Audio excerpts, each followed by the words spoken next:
vaksin. Ayo vaksin. Jangan ragu lagi. Jangan tunda lagi. Selamat pagi Sobat Sehat Koja semuanya. Kembali lagi bertemu di Live DJ bersama saya Dr. Desi. Dan kali ini narasumber saya Dr. Susan. Ketemu lagi Sobat Sehat. Ini pertemuan pertama kita di 2021. Awal bulan ya dok. Awal bulan, tahun baru, semangat baru ya. Dok, di awal bulan ya, Ya. kata dokter semangat baru. Ya. Kali ini kita mau bahas apa nih dok? Nah, yang menurut saya sekarang nih ya, lagi rame banget orang pada nanya, saya di Japri tiap hari ditanya, adalah tentang vaksin. Oh, berarti hari ini kita ngomong tentang vaksin. Vaksin apa? Bukan vaksin polio, DPT, tetanus, bukan ya. Vaksin COVID.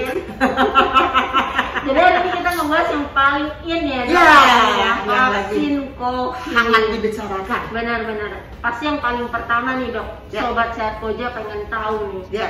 Apa sih itu vaksin dok? Nah, kita sebenarnya kan udah tahu banyak vaksin ya, bahkan ada program vaksinasi ya, tujuannya menimbulkan kekebalan ya. Nah, apa vaksin itu sebenarnya bahan dari virus atau bakteri yang sudah dimatikan atau dilemahkan, dan itu bersifat antigenik. Nanti tujuannya merangsang kekebalan kita untuk membentuk antibodi supaya kita bisa melawan penyakit itu. Oh. Ya. Jadi vaksin itu sebenarnya buat menghasilkan kekebalan ya dok ya? Untuk sebenarnya. menghasilkan kekebalan. Nah, ini kebetulan Dr. Desi menanyakan tentang vaksin itu apa. Ada pertanyaan dari Sobat Sehat, langsung saya baca aja karena terkait ya. Boleh. Ini dari Ellen Unike. Apakah vaksin adalah obat? Bedanya vaksin dengan obat apa? Nah, tadi sudah saya katakan vaksin itu membuat kita membentuk kekebalan. Jadi vaksin bukan obat, membuat kita membentuk kekebalan. Sedangkan obat ya buat ngobatin demam, obat demam, ada infeksi antibiotik. Jadi obat itu buat nyembuhin, sedangkan vaksin untuk kita supaya kebal. Ini juga ada sekalian pertanyaan dari Sekar. Mana lebih penting, plasma konvalesen atau vaksin COVID? Ya ini juga beda, karena plasma konvalesen itu bagian dari pengobatan. Sedangkan vaksin bagian dari pencegahan. Jadi penting mana? Ya sama-sama penting. Buat yang lagi sakit, yang penting obat. Buat yang sehat, yang penting pencegahan. Jadi Ya. dua-duanya sama pentingnya. tergantung situasinya. Tujuannya berarti ya, beda Dok. ya. Oke. Dokter, selain itu apa sih dok sebenarnya tujuan dari vaksin ini dok? Apalagi lagi digadang-gadang nih yang ayo vaksin. Ya, Apa sih betul. dok sebenarnya tujuannya nih? Nah, sebenarnya pandemi ini kan sudah jauh dari dugaan kita. Tadinya kita pikir 3 bulan selesai, 4 bulan selesai. Bukannya selesai, malah naik terus. Kagak ada apalagi boro-boro turun datar aja enggak kan? Jadi bagaimana menghentikan pandemi coronavirus ini? Menghentikannya bagaimana? Sebetulnya menurut ahli-ahli cuma ada 2 cara. Yaitu gini, menurut ahli-ahli kita harus mencapai kekebalan kelompok yang namanya herd immunity.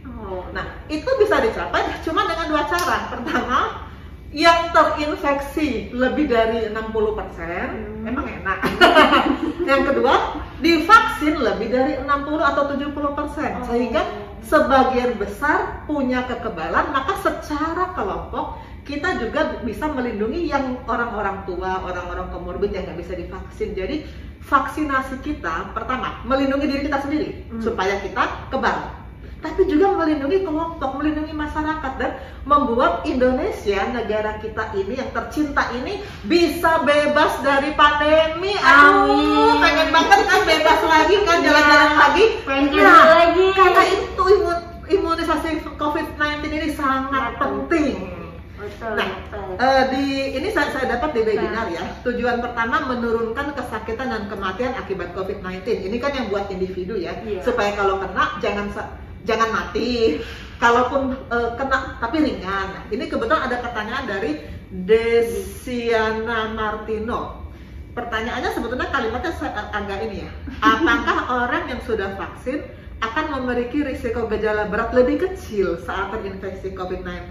Nah, ini sebetulnya gini, orang yang sudah vaksin kalau kena COVID lebih ringan apa enggak? Nah, jawabnya ya, karena menurunkan kesakitan dan kematian. Jadi kalau bisa sih harusnya sih nggak kena, tapi kalaupun sampai kena ringan.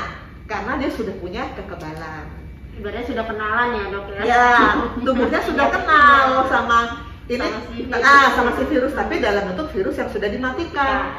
Jadi seperti kalau kita ketemu dengan anak kecil, ya mana takut. Tapi kalau ketemu dengan rampok yang bubul-bubul tuh, ya beda. Lari dok. Nah dok, selain itu gimana sih dok ini keamanan vaksinnya sendiri? Oh, keamanan. Ya. Ini pasti paling pengen tahu nih. Iya betul. Nih. Banyak sekali pertanyaan yang masuk tentang keamanan. Ini saya langsung baca aja ya dari Agus. Benar nggak sih dok, vaksin COVID berbahaya? Sebenarnya gini, kalau nggak ada pandemi, ngapain sih kita vaksin? Ya kan? Kita justru vaksin karena ada yang lebih bahaya lagi. Vaksin dalam porsi kecil memang sih ada efek sampingnya, tetapi dinyatakan oleh pemerintah sampai sekarang belum ada yang berbahaya. Sedangkan pembandingnya, kalau nggak vaksin apa yang terjadi? Pandemi. Jadi dibandingkan dengan pandemi jauh lebih bahaya pandemi. Vaksin COVID boleh dikata semua efek samping yang selama ini tercatat ringan dan bisa diatasi. Nah ini juga ada dari Nyoman. Ini beli Nyoman. Apa yang harus segera dilakukan apabila pasca suntik vaksin terjadi efek samping? Oh, nah sama nih dok sebenarnya efek samping sama ini sama Desina Martino. Sebenarnya nanyanya sama nih dok. Nanyanya sama-sama apakah ada efek samping dari makanya pemberian COVID? Nah sebenarnya gini, yang harus dilakukan apa? Dalam protokol vaksin sesudah kita cas disuntik, nggak boleh langsung pulang kan? Kita harus diam dulu selama berapa? 30 menit supaya misalkan terjadi apa bisa diawasi. Nah, sesudah kita boleh pulang pun, kalau ada terjadi apapun dalam 28 hari, itu yang disebut KIPI kan? Terjadi. Nah, itu kita juga harus lapor. Nanti kan kita dikasih kartu tuh. Dokter Desi kan udah vaksin ya, udah tahu ada kartunya kan? Ditulis bila terjadi apa-apa hubungi. Ada nomornya kan? Namanya sama nomornya. Jadi jangan takut, diawasi terus sampai 28 hari. Nah, yang kita harus laporkan semua kejadian yang kita nggak inginkan. Jadi bukan cuman umumnya ya, efek samping yang umum yang terkumpul dalam uji klinik di Bandung itu adalah saya baca ya, nyeri di tempat suntikan, bengkak dan kemerahan, sakit kepala, sakit otot, lelah, suhu naik tapi tidak tinggi dan kemungkinan ini semuanya rata-rata ini bisa membaik sendiri. Nah, tetapi kalau dalam 28 hari itu sebetulnya apapun yang terjadi kita lapor, yang kita anggap ini kita nggak inginkan, karena kita pikir ini berhubungan nggak ya? Ya kita kan nggak tahu. Jadi lapor saja ke nomor yang sudah diberikan kepada kita. Ya, itu semuanya. Kartu vaksinnya Untuk mengantisipasi yang disebut KIPI, kejadian ikutan pasca imunisasi. Ini dari Menkes sih ada menyebut reaksi kulit ya, merah, bengkak tadi sudah, sistemik, demam, nyeri otot, nyeri sendi, lemas, sakit kepala juga sudah. Nah, ada reaksi yang sebetulnya relatif lebih berat seperti urtika ya, jadi seluruh badan gatal-gatal, lalu pingsan, kemudian reaksi anafilaktik. Nah, ini juga ini agak berat ya, dan ini sangat jarang. Ternyata apapun lapor ya. Itu yang sangat dijaga sih ya sebenarnya dok. Yang berat itu. Nah dari CL ada pertanyaan lagi nih dok, sebenarnya agak berhubungan sih. Apakah vaksin bisa menimbulkan alergi? Ya ini masih berhubungan dengan pertanyaan efek samping ya. Nah sebetulnya potensi alergi itu bisa terjadi pada semua obat dan semua vaksin. Apa saja. Saya alergi apa? Siapa yang tahu? Kalau kita ngasih obat ke seorang pasien, misalnya ampicillin, dia alergi apa enggak? Kita juga nggak tahu. Kecuali sudah pernah terjadi, baru kita bilang, oh dok saya dulu alergi ampicillin. Oh berarti seumur hidup nggak boleh minum ampicillin misalnya.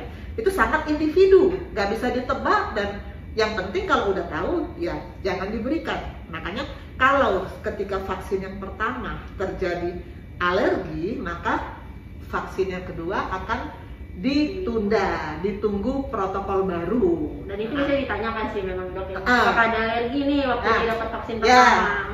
Saat pertama vaksin kan dikasih pertanyaan. Untuk yang sudah vaksin pertama, apakah alergi? Nah, itu semuanya sangat-sangat kita awasi. Betul. Dan nih dok, nah Ya. sedangkan yang pasti pengen tahu lagi nih dok, Ya. kondisi yang bagaimana sih yang sebenarnya baik untuk divaksin? Yang boleh divaksin Ya. bagaimana dan yang nggak Yang boleh boleh divaksin bagaimana. bagaimana. Ya, ini memang ini penting nih, ini penting. Ini saya harus pertama ini dulu. Yang boleh divaksin. Ya, ini untuk yang sekarang ya, yang Ya. vaksin Sinovac yang sekarang. Iya. Nanti akan datang jenis vaksin lain yang mungkin sifatnya berbeda, tapi untuk yang sekarang syaratnya satu, dewasa, sehat, usia 18 sampai 59. Saya dewasa sehat, tapi saya 60, belum boleh. Saya dewasa sehat, saya 17, udah dewasa, belum boleh, gitu ya. Kemudian mau menandatangani persetujuan dan mau mengikuti aturan, itu yang boleh. Nah, yang nggak boleh, pertama, pernah terdiagnosis COVID-19, itu nggak boleh. Kedua, mengalami penyakit ringan, sedang atau berat, ini terutama indikatornya adalah suhu. Demam nggak boleh, flu Nggak boleh. jangan dulu. Kemudian hamil menyusui atau rencana hamil. Aduh, saya bilang mah kalau vaksin jangan rencana hamil dulu deh, vaksin dulu deh. Kan? Tapi pokoknya kalau dia hamil, menyusui atau berencana hamil nggak boleh.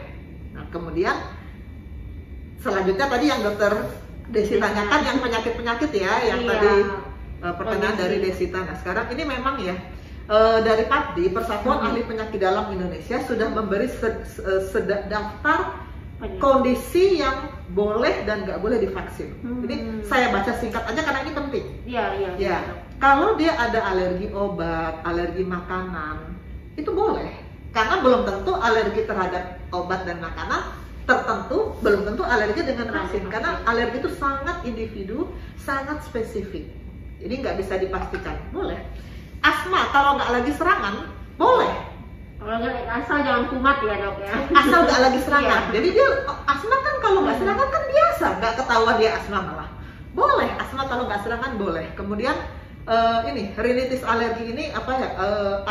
Flu alergi, flu karena alergi. Tiap udara dingin bersin, flu karena alergi boleh. Kemudian urtika ini gatal-gatal, biasanya penyebabnya kan misalnya gini, dia alergi udang, lalu gatal-gatal. Nah, kan alerginya alergi udang. Tadi kan kita bilang alergi makanan boleh, asal nggak lagi serangan. Kemudian, nah ada yang tidak boleh yaitu penyakit autoimun. Ini memang nggak boleh. Kenapa? Karena penyakit autoimun itu apa sih? Yang paling ngetopnya lupus. Nah, kan kita banyak dengar lupus. Nah itu kenapa? Karena lupus itu memang harus dikasih obat yang sifatnya menekan kekebalan. Nah, obat yang menekan kekebalan, kalau kita kasih vaksin, sedangkan vaksin itu kan untuk menghidupkan kekebalan, ditekan sama obat, jadi seolah-olah sia-sia. Nah, jadi mungkin nanti sesudah penelitian lama, mungkin pada akhirnya kita tahu kapan boleh atau bagaimana. Tapi sekarang jangan dulu. Untuk saat Jangan ini dulu, ya dok. jangan dulu. Nah, HIV. HIV itu kondisinya kan sangat mudah terkena penyakit apa aja termasuk COVID. Serem kan? Serem. Boleh nggak divaksin? Boleh dengan syarat. Dengan syaratnya ini, CD4-nya di atas 200. Jadi teman-teman yang kebetulan menyandang HIV bisa, tapi kejar CD4-nya di atas 200. Lalu kemudian ada yang disebut penyakit paru obstruktif kronis. Ini nih penyakit seseknya orang tua yang mudanya ngerokok tuh. Jadi dia Waktu mudanya ngerokok, nah, tuanya penyakit paru obstruktif kronis. Jadi Bonusnya rokok. Itu boleh, nggak ada urusan dengan COVID. TBC asal sudah diobati 2 minggu boleh divaksin. Oh, jadi Bahkan- udah rutin ya dok? Asal sudah 2 minggu aja boleh divaksin. Kan kalau kita misalnya pasien TBC mau dioperasi juga kan harus diobati 2 minggu dulu. Iya. Patokannya 2 minggu. Bahkan kanker paru itu boleh asal tidak sedang mendapatkan obat yang menurunkan daya tahan. Boleh. Lalu nah, semua infeksi akut nggak layak. Yang tadi saya bilang demam lagi demam karena apapun juga, radang tenggorokan, batuk pilek. Kenapa kita bilang nggak layak? Karena toh nanti ada saatnya sembuh. Iya. Kalau udah sembuh, Baik. ya divaksin. Karena penyakit infeksi akut itu pasti ada sembuhnya. Dan itu nggak lama, nggak sampai berbulan-bulan. Kemudian penyakit liver. Penyakit liver ternyata boleh divaksin ya, boleh ya. Layak ya. Layak. Nah, penyakit ginjal ini belum layak ternyata. Jadi ginjal sama liver beda ya. Liver layak, ginjal nggak layak. Ya, baik yang cuci darah maupun yang belum cuci darah nggak layak. Kemudian darah tinggi. Nah, ini yang waktu rekomendasi pertama sempat ada isu darah tinggi nggak boleh. Iya. Nah, sekarang boleh asal tensinya di bawah 140/90. Jadi makanya sobat sehat, menjelang bulan April nanti di mana awam bisa mulai masuk vaksin. Kontrol dari sekarang. Dijaga minum obat rutin supaya tensinya bagus. Jadi pas vaksin nggak masalah. Nggak ditolak. Nah, sedangkan kalau penyakit jantung koroner ternyata memang belum boleh ya, karena itu lebih berat kondisinya. Nah, penyakit gastrointestinal itu penyakit khusus. Di dalam rekomendasi PAPDI ini dibilang belum layak. Tapi ini maksudnya bukan penyakit MAH loh. Karena ada yang baca ini bilang ke saya, aku sakit MAH, aku nggak bisa divaksin. Sakit MAH boleh. Saya ulang ya, sakit MAH boleh divaksin. Jadi tidak ada alasan sakit MAH jadi nggak boleh divaksin ya. Yang penyakit yang dimaksud, penyakit khusus yang dimaksud adalah penyakit khusus yang namanya AIBD. Karena IBD itu memang dikasih obat yang menurunkan daya tahan, sehingga memang nggak bisa. Tetapi kalau penyakit MAH boleh. Boleh baca tulisan Profesor Ari ya, yang dia juga KGH sama dengan saya, dia dekan FKUI, dia nulis di media Indonesia. Penyakit MAH boleh, biar sobat sehat jangan ragu-ragu ya. Jadi kalau ada yang bilang saya sakit MAH, jangan ragu untuk vaksin. Tetap divaksin. Diabetes boleh nggak? Boleh ternyata. Diabetes boleh asal HbA1c di bawah 7,5. Makanya HbA1c itu kan bertahan lama. Makanya dari sekarang jaga makanan, minum obat yang rutin supaya nanti bulan April saat mulai vaksinasi untuk awam gulanya bagus, A1nya jangan sampai ditolak, sayang. Karena tadi apa? Kita harus berperan untuk kekebalan kelompok. Kalau satu kelompok lebih dari 70% divaksin atau punya kekebalan, pandemi itu akan selesai. Aduh, pengen banget kan? Pengen banget dong. Pengen banget. Kemukan obesitas boleh asal tidak ada komorbid yang berat. Tapi tiroid memang belum layak ternyata. Tiroid baik hipertiroid maupun hipotiroid belum layak. Kenapa? Karena ini autoimun dan obatnya harus minum terus. Memang belum layak. Tapi tiroid yang bukan autoimun, tiroid yang nodul, kan ada tiroid yang benjol di leher tuh. Iya. Itu bukan autoimun. Itu boleh. Jangan nanti ada benjol di leher, aku nggak boleh. Boleh. Beda ya, tiroid yang autoimun tuh nggak ada benjol di leher loh. Itu yang kurus, yang tangannya gini-gini, nah itu. Yang minum obatnya PTU ya, itu yang nggak boleh. Kalau benjol di leher kan nggak dikasih PTU. Pokoknya kalau boleh. Yang minum PTU ya dok ya, jangan nanti benjol nggak minum PTU berarti nggak boleh. Nah kemudian penyakit kanker darah, kelainan yang obat pasien-pasien yang minum obat yang mengganggu penyakit pasien-pasien yang punya gangguan pembekuan darah, yang minum obat-obat kanker yang menekan imunologi, menekan daya tahan, itu semuanya nggak boleh. Memang penyakit-penyakit kanker yang minum obat yang menekan daya tahan nggak boleh ya. Sedangkan donor darah boleh, cuman dikatakan di sini sebaiknya dia bebas vaksinasi dulu selama 4 minggu. Dia boleh ngedonor. Boleh ngedonor tapi 4 minggu dulu ya. Ya, 4 minggu dulu bebas. Jangan habis vaksin terus dia donor. Jangan. Lihat banget ya. Habis vaksin dia 4 donor. minggu dulu ya. Tapi saya menghargai lo orang-orang yang ngedonor itu. Iya betul. Makanya kan beberapa masih ada yang bertanya nih, saya mau donor nih setelah vaksin. Nah ini benar nih yang bilang 4 minggu ya berarti ya. Orang-orang yang psikosomatis boleh, layak. Stres, berdebar tapi di persen nggak ada apa-apa, boleh. Cemas boleh. Justru karena cemas vaksin supaya nggak cemas. Nah ada lagi nih dok pertanyaan dari Desina Martudo. Desina banyak. Dia kayaknya memang agak ini kali dok, pengen tahu sekali tentang vaksin ini.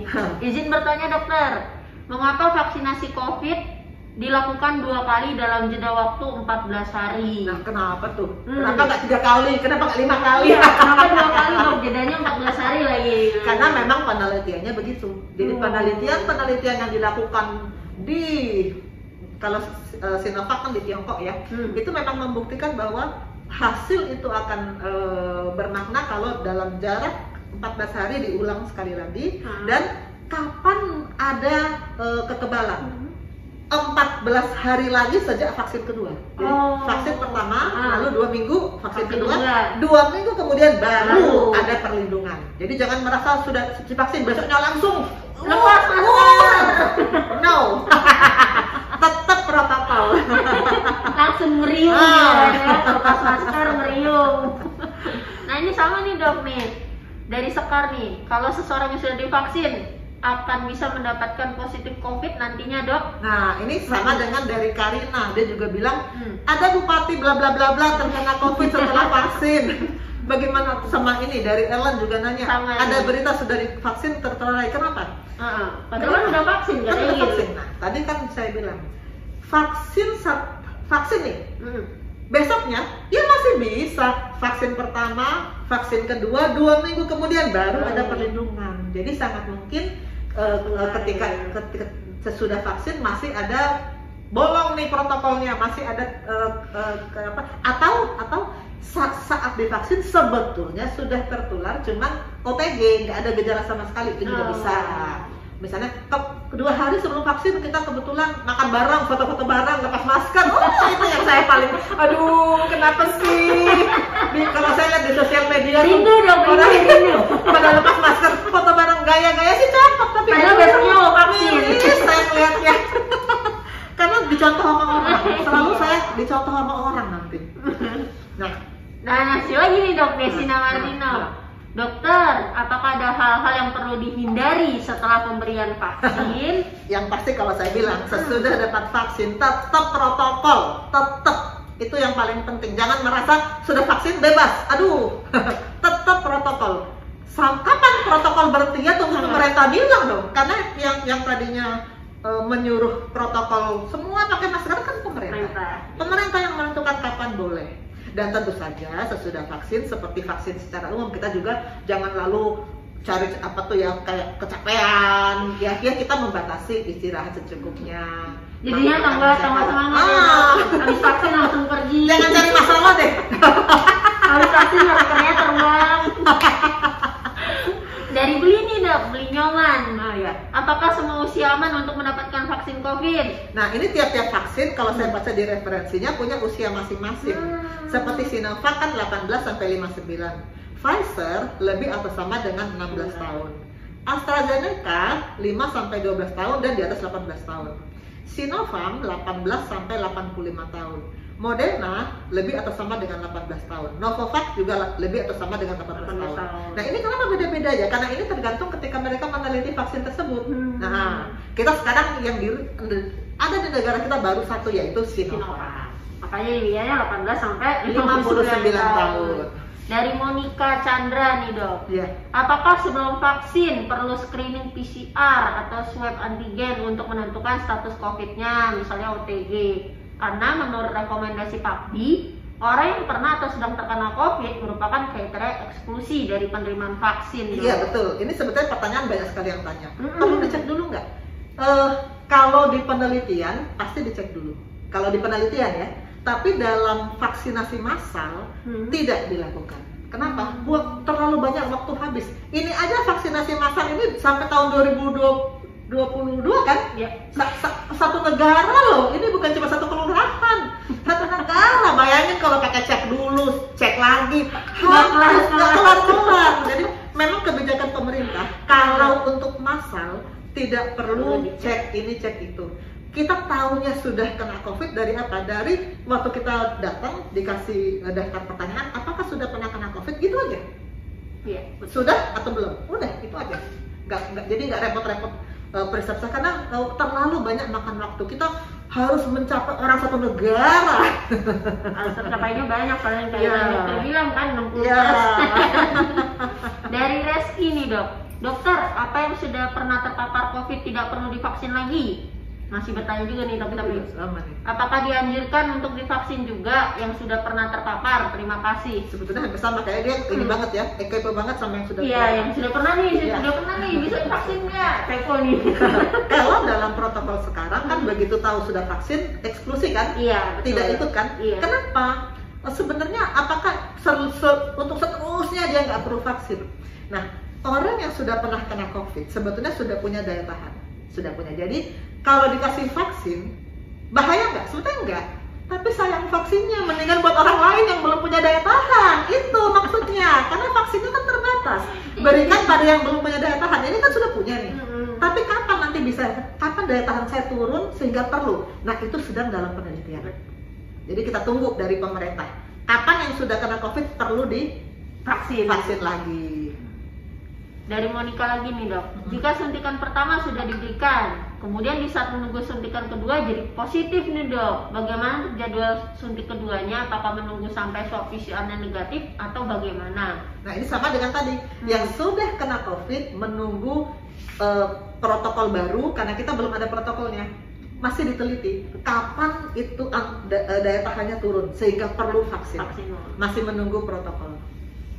Sama dari Pierre, apakah ada efek samping jika kita sudah pernah positif COVID tapi menerima vaksin? Nah, itu tadi saya bilang ya, sudah punya daya tahan karena sudah kena COVID. Terus dikasih vaksin, nggak apa-apa sih. Cuma saya mendingan buat yang belum. Itu sebenarnya. Sebenarnya nggak apa-apa, cuma kasihan yang Kasihan yang belum. Iya, orang satu negara. Masalah banyak ya, dong, bukan cuma satu RT, satu lurah. Makanya suka bingung orang-orang yang pokoknya gue nggak mau vaksin. Ya ilah, orang lain yang pengen vaksin belum dapat. Dan pertanyaan lagi nih dari Monica.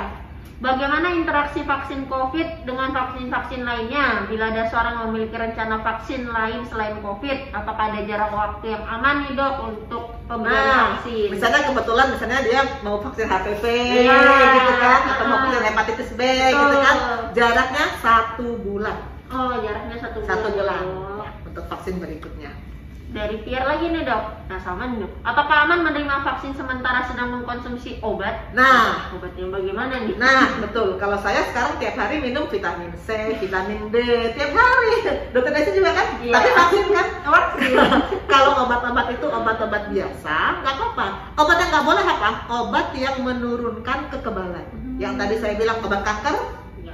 dan obat autoimun. Autoimun. Nah, 2 itu, obat kanker dan obat autoimun. Makanya yang sakit kanker dan sakit autoimun, sakit kanker yang sedang diobatin dan sakit autoimun memang belum layak. Dari Pierre lagi nih dok. Jika saya pernah merasakan gejala COVID, tapi saya tidak pernah melakukan tes, langkah apa yang harus saya lakukan sebelum menerima vaksin? Karena saya kan tidak tahu apakah pernah terpapar atau tidak. Nah, ini sebetulnya jawabannya di lembar yang diberikan saat kita mau vaksin itu. Kita dikasih lembar 16 pertanyaan, itu kita harus jawab semua. Nanti akan ter-screen sendiri, ketangkap sendiri kalau ternyata kita pernah COVID apa enggak. Kalau misalnya hasilnya negatif semua, ya kita akan divaksin. Ada satu positif, nanti secara otomatis by system ya akan ditolak. Iya, tertolak dia. Dari Karina, lembar anamnesis saat screening vaksin tertulis bahwa ada orang satu rumah dengan pasien terkonfirmasi COVID tidak boleh vaksin. Kenapa ya dok? Nah, ini kembali ke lembar yang tadi kan, memang Iya. ada pertanyaan, apakah satu rumah dengan orang COVID? Ada yang terkonfirmasi. Kalau kita bilang ya, kita ditolak kan? Iya betul. Karena resiko kita sudah ketularan. Makanya dalam vaksin tidak ada cek PCR dulu, karena itu Iya. buang waktu. Sedangkan kalau pertanyaan ini kita isi, itu kan cepat. Betul. Dan langsung yang tidak bisa tereksklusi, nanti akan ada gelombang berikutnya. Kita kan sekarang ini harus cepat mencapai target cepat ini sekarang. Iya, dari biasanya dikasih tahu sih, ditanyain 16 pertanyaan itu. Ya, sih. 16 pertanyaan. Iya, dari Ellen nih Ellen Bang. lagi. Bagaimana vaksin bisa menyebabkan kematian? Contohnya di negara lain. Ya, ini karena memang hangat di media, saya Iya. sebut aja ya. Ini kan di Norwegia kan Iya. ya. Tapi yang mati itu umurnya rata-rata di atas 80 tahun loh. Dan kemudian memang sekarang itu kan vaksinnya Pfizer ya. Kita bilang aja karena itu ini di media massa kan Iya, jelas. iya. Nah, sedang meneliti kenapa. Tetapi Profesor Siti ahli geriatri kita Iya. mengatakan di Norwegia itu memang tiap tahun ada 400 kematian lansia Oh. atau 30 kematian per bulan. Jadi mau vaksin mau enggak, memang angka kematiannya segitu. Jadi namanya lansia umur 80, apapun masalah kecil aja memang ya umur 80. Jadi jangan sampai itu terlalu wah, lu umur lu berapa sih? Kalau 80 tahun ya namanya lansia mau bagaimana ya? Dan sekarang di kita dengan Sinovac memang lansia kan memang dieksklusi. Jadi udah tenang, jangan panik. Ini juga lagi diteliti sama Pfizer. Dari Dorutun Nafisa, permisi dok, mau nanya, apa sih yang perlu dilakukan sebelum kita swab tes agar hasilnya negatif? Ini sebetulnya pertanyaan terakhir kayaknya. Jadi sengaja saya terakhirin karena ini bukan vaksin kan? Iya bukan. Tapi dia terlanjur bertanya. Dan saya sebetulnya senang ini pertanyaan. Supaya swab negatif, taati semua protokol kesehatan. Jangan sekali-kali lepas masker, jangan turunin masker ke dagu. Jadi jauhkan dagunya. Karena yang di masker itu mulut sama hidung, bukan dagu. Sesak dok, sesak. Jangan manja. Sesak dok, kalau ditaruh jadi turunin dulu di dagu. Soalnya waktu itu mau foto-foto lalu teman-teman bilang, hari gini masih masker lagi, lepas. Gak enak amat teman. Mukanya nggak kelihatan dok. Sekarang kan udah banyak teknologi, foto sendiri-sendiri nggak pakai masker, lalu minta diedit sama Om Afan. Teknologi untuk bikin foto bareng-bareng sih sekarang udah banyak. Nggak usah. Nggak jadi alasan. Nggak jadi alasan. Nggak jadi alasan untuk melepaskan masker ya dok, untuk meriuh. Nggak jadi alasan. Rindu-rindu dok. No. Bahkan jalan-jalan bareng. Aduh, saya sih mau menghimbau sobat sehat ya, tahan diri dulu biar vaksin ini sukses. Karena kalau vaksin ini berhasil, maka kita bebas loh, bebas beneran. Ini kalau sekarang masih mau diam-diam jalan-jalan, kena COVID, emang enak? Isolasi sendiri. Iya. Nggak bisa ada yang nengokin. Iya. Iya. Saya kira pertanyaan yang dari netizen selesai. Ada pertanyaan yang sambil kita berjalan masuk? Enggak ya, karena ini sudah kita buka dari hari Sabtu soalnya, jadi udah banyak yang bertanya. Jadi ya saya simpulkan dulu ya dok ya. Jadi vaksin itu adalah kayak belahan yang antigen seperti bakteri atau virus yang dimakan yang fungsinya untuk memunculkan kekebalan tubuh ya dok ya. Betul. Tujuannya sendiri supaya kita semua punya kekebalan massal ya. Iya betul. Yang selain kekebalan pribadi. Iya, selain kekebalan pribadi dan tujuannya juga sendiri kan mengurangi kesakitan ya salah satunya ya dok ya. Nah untuk keamanannya sendiri saat ini keamanan vaksin itu aman, jadi jangan takut. Pemerintah sudah menyatakan vaksin ini aman. Untuk kondisi yang baik adalah umur untuk saat ini 18 sampai 59 tahun dan kondisi sehat. Sehatnya itu ya tidak ada demam, tidak ada batuk, tidak ada pilek dan juga ada penyakit-penyakit yang tertentu yang tidak bisa lah ya untuk saat ini. Ya salah satu contohnya penyakit autoimun. Yang paling populer lupus, hipertiroid yang minum PTU. Betul. Itu udah nggak bisa ya dok ya. Tapi sakit mah boleh. Sakit mah boleh. Jangan takut, jangan jadi alasannya gitu. Kalau diabetes sendiri boleh tapi terkontrol ya dok ya. Boleh. HbA1c-nya. Boleh. Nah sama hipertensi juga. Jadi dari sekarang harus dijaga sekali itu pola hidupnya. Betul ya dok. Betul. Yang punya gula dan tensi dari sekarang yang serius nih, disengajakan untuk rutin kontrol minum obat, rutin jaga pantangan, rutin supaya nanti pas giliran vaksin lolos. Jadi tidak terhadang karena penyakit yang tadi ya, diabetes atau hipertensinya. Nah untuk efek sampingnya sendiri untuk sampai saat ini sih belum ada yang sampai efek yang berat dan mudah-mudahan tidak ada ya. Mudah-mudahan. Paling ya memang nyeri ya, pegel linu Dokter ada vaksin belum? Saya besok. Kalau dokter Desi udah ya? Udah. Gimana ngerasanya? Pegel sih memang. Tapi gini. Pegel gak mau. Bandingkannya jangan dengan kondisi sehat karena resikonya kan kena COVID. Bandingkan dengan kena COVID, sebulan dirawat. Pegelnya tapi nggak pegel sampai yang nggak bisa gerakin tangan. Cuti nggak habis vaksin besok? Cuti nggak? Enggak. Nah kalau bisa aktivitas kan berarti aman. Kalau kita bisa beraktivitas aman. Tetap. juga masuk kok, dok. tetap masuk ya, berarti aman itu. Rata-rata sih teman-teman kita juga, ini kan kita sudah berjalan di Koja dari tanggal 14 kan? Iya, 14. dari tanggal 14. Sudah hampir 2 minggu kan? Iya, dok. Semuanya aman kan? Aman. Ya paling ada Sejauh ini sampai aman. ringan-ringan, tapi tetap bisa bekerja, ya kan? Nggak ada yang sampai dirawat, nggak ada kan? Aman. Tetap masuk kok, dok. Tetap masuk. Tetap dapat pelayanan juga kok. Nanti kalau misalnya sobat sehat masih mau bertanya lagi nih tentang vaksin atau enggak ada nih yang mau mengkontrolkan dirinya, dok, apalagi kan kata dokter diabetes sama hipertensi Ya, terkontrol dengan baik, ya. bisa ketemu nih sama dokter Susan Boleh. di rumah sakit Koja ya, dok, ya. Boleh sih ya. Jadi, kalau hari apa aja nih, dok? Biar Senin, Selasa, Kamis, Jumat itu kalau di Poli lantai 4. oh, lantai 4. Senin, Selasa, Kamis, Jumat. Senin, Selasa, Kamis, Jumat. Ya.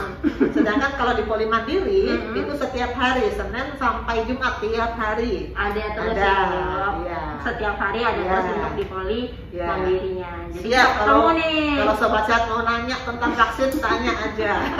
Silakan ke rumah sakit Koja ketemu sama dokter Susan. Kita persiapkan kondisinya, kita persiapkan supaya nanti layak divaksin. Iya, biar bisa ikut vaksin ya. Ya, Dok? sayang. Nah. Kalau lolos, Iya, sayang. makanya. Dokter, untuk pesan dokter nih buat vaksin nih, buat sobat sehat Koja semuanya apa nih, dok, pesannya dokter nih? Pesan saya ya, jangan takut vaksin. Karena sebetulnya memang banyak orang yang terus terang bilang ke saya, untung saya asma, dok, jadi saya nggak vaksin. Aduh, saya bilang, aduh kok lo ngomong gitu, padahal nggak lagi serangan. Jadi Sayang banget. sayang. Jangan takut vaksin.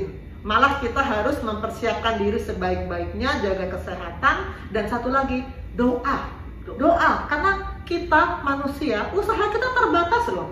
Tapi yang di atas itu, kita kan semua orang beragama nih, kita percaya ada yang maha kuasa. Yang maha kuasa itu pasti bisa menolong supaya vaksin ini berhasil dan kita bisa bebas dari pandemi. Aduh. Amin. Ya bisa liburan lagi. Kangen banget bebas pandemi. Bisa dandan lagi ya. jadi nggak ketutup masker lagi. Amin. Jadinya gimana, dok? Karena itu sobat sehat, mari